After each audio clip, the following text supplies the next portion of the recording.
Y ya pasamos, porque hoy tenemos la visita, la grata visita en esta tarde del doctor Cristian Correa Ors.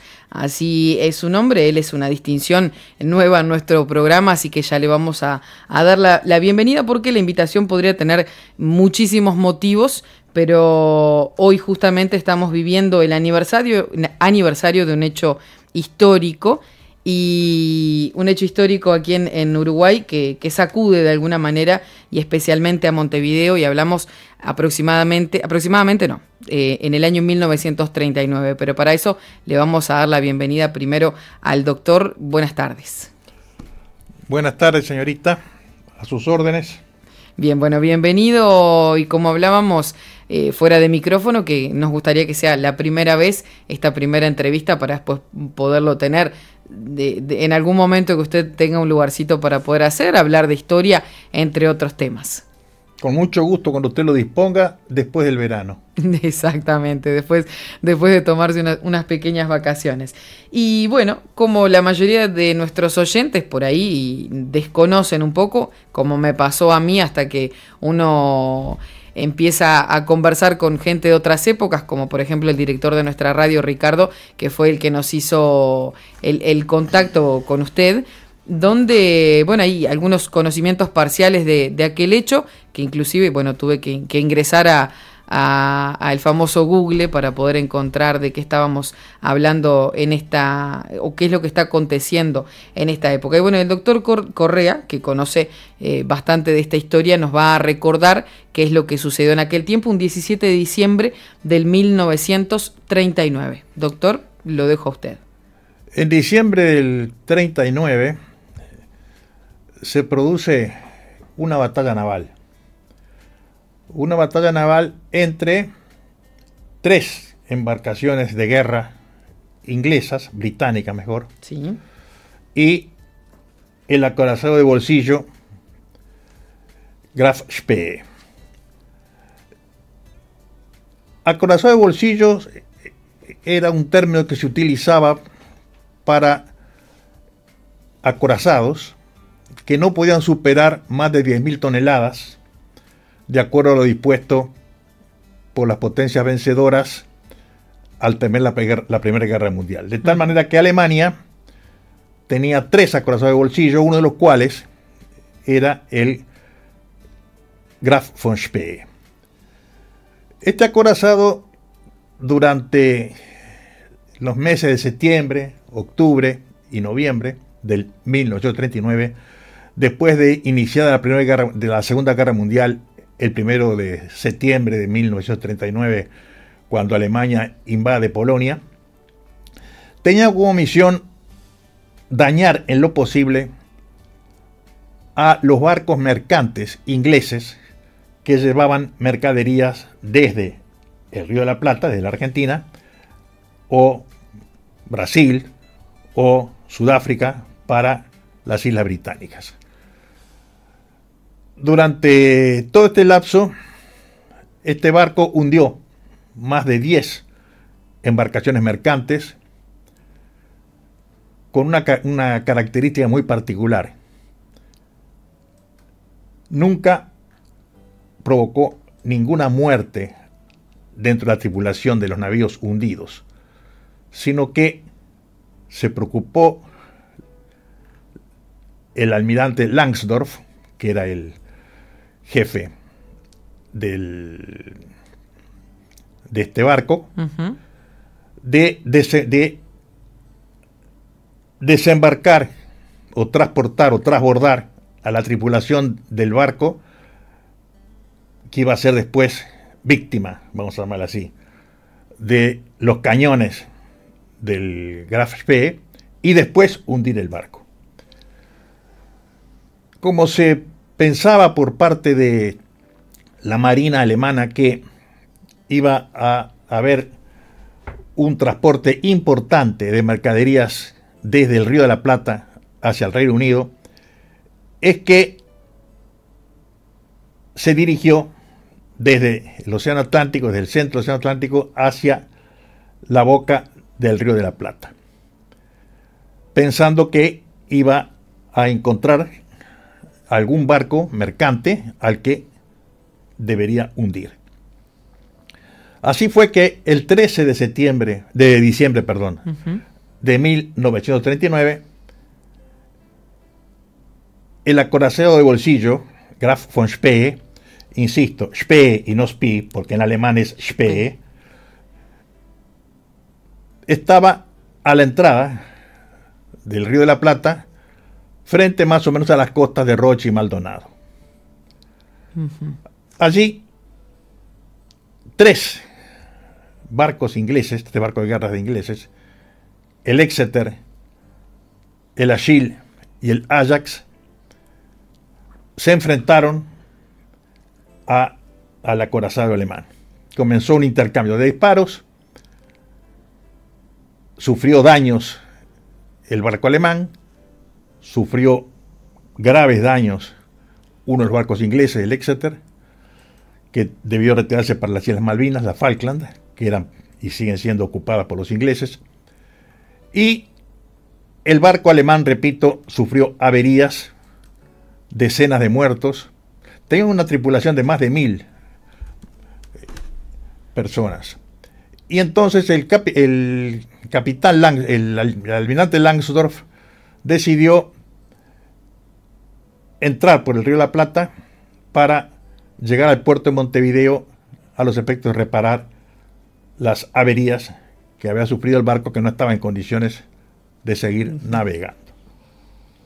El intercambio de disparos se vio desde las costas uruguayas y, para asombro de la población montevideana, se vio llegar al día siguiente al barco alemán a las proximidades del puerto de Montevideo. Bueno, ¿alguna pregunta, señora? Sí, la tripulación, por ejemplo, ¿desciende o quedan mientras está la reparación del...? Parte de la tripulación desciende. Incluso, fíjese usted que en Sarandí del G hay un museo, se llama Museo, creo que de la Batalla del Río de la Plata o algo así, porque en Sarandí del G fueron internados tripulantes del Graf von Spee. Otros fueron asistidos porque estaban heridos en algún hospital de Montevideo.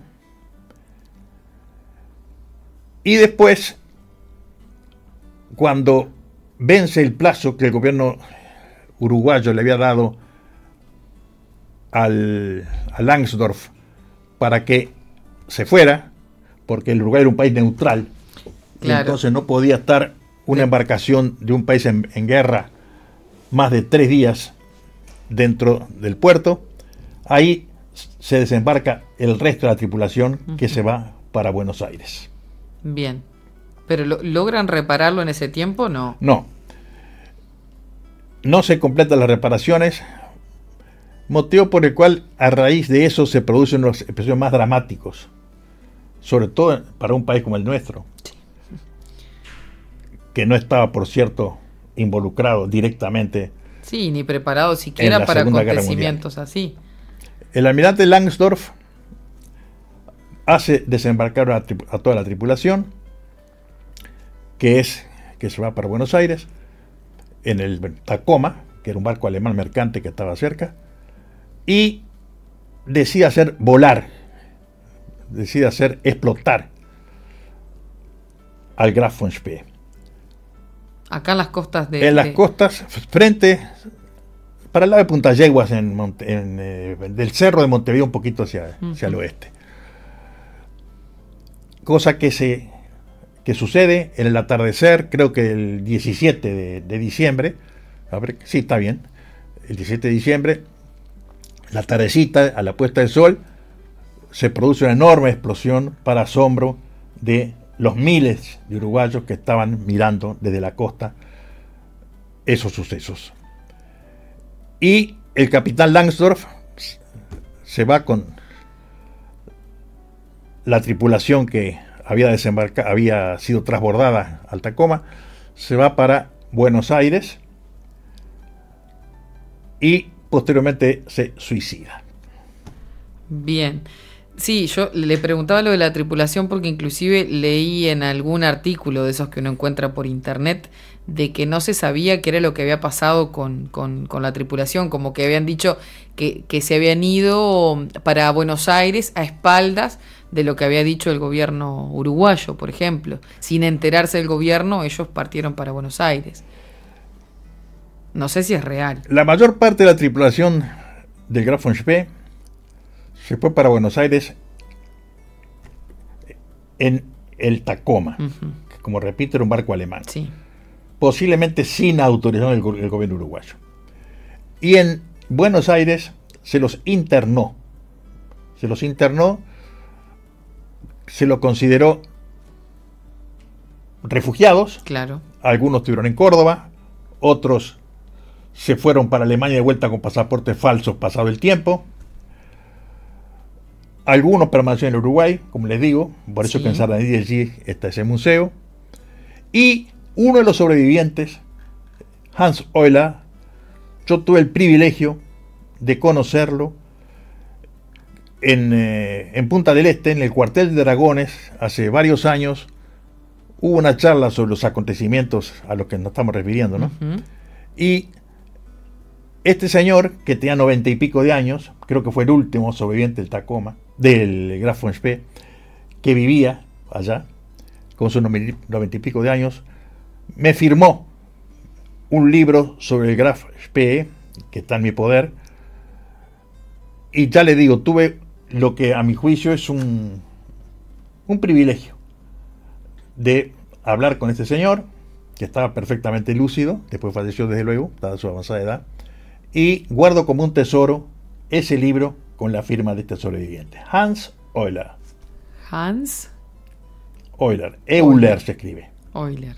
Bien, había leído también, veo que uno encuentra después en internet un montón de cosas como que al Graf Spee, así se pronuncia bien, voy aprendiendo, como que lo habían desmantelado y lo habían desarmado por piezas, pero no, en realidad desaparece producto de una explosión. No, en ese momento el capitán decidió volar el barco para que no cayera conforme las instrucciones que tenía del gobierno alemán en poder de los enemigos, porque se pensaba que si, entre otras cosas, si se lo capturaba, se iba a poder investigar sobre todo tipo de adelantos técnicos que tenía el barco, y no tenían el menor interés en que los ingleses tomaran conocimiento de esos adelantos, de tal manera que tenía instrucciones precisas de hacer volar el barco. Bien. Cuyos restos están, como digo, cerca, ahora no se ven más, en una época se veían, del Cerro de Montevideo. Bien, y nadie ha investigado, o sea, ¿qué pasa si alguien entra a la profundidad y quiere, no sé, quiere investigar? Sinceramente desconozco si han podido tomar fotos, qué sé yo. Mire, se han rescatado algunas cosas. Se rescató un águila emblemática, pero no es un tema sobre el cual yo sepa mucho, así que no me gusta improvisar. De parte lo que le quiero decir es lo siguiente. Sí. El almirante Langsdorff, hombre de honor, que no era nazi, vale aclarar, una vez cumplida la instrucción del gobierno alemán de hundir el barco, se pega un tiro, deja unas cartas explicativas, porque consideraba que su honor, una vez destruida la embarcación de la cual él era responsable, para quedar a salvo debía terminar también con la vida de él. Es interesante el nombre de Graf von Spee, porque lleva el nombre de un marino alemán que en la Primera Guerra Mundial era el jefe de una flota alemana que había combatido en el Océano Pacífico y que después, en una batalla naval cerca de las Islas Malvinas, murió en la batalla junto con otros centenares de alemanes, Sí. fue considerado un héroe militar, y por eso, cuando el gobierno alemán después logra que se habiliten 3 acorazados de bolsillo, es decir, 3 barcos de guerra que no superen el tonelaje de 10.000 toneladas, es que en honor a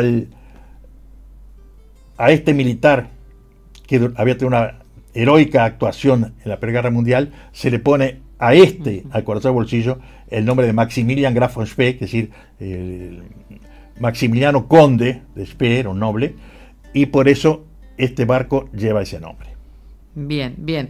Hay muchísimos más temas como para seguirlo invitando, como le decía había al principio, pero quiero saber de otra cosa. Salimos de la historia mundial y tal vez nos venimos un poquito más a lo nacional como para ir a hacer el cierre.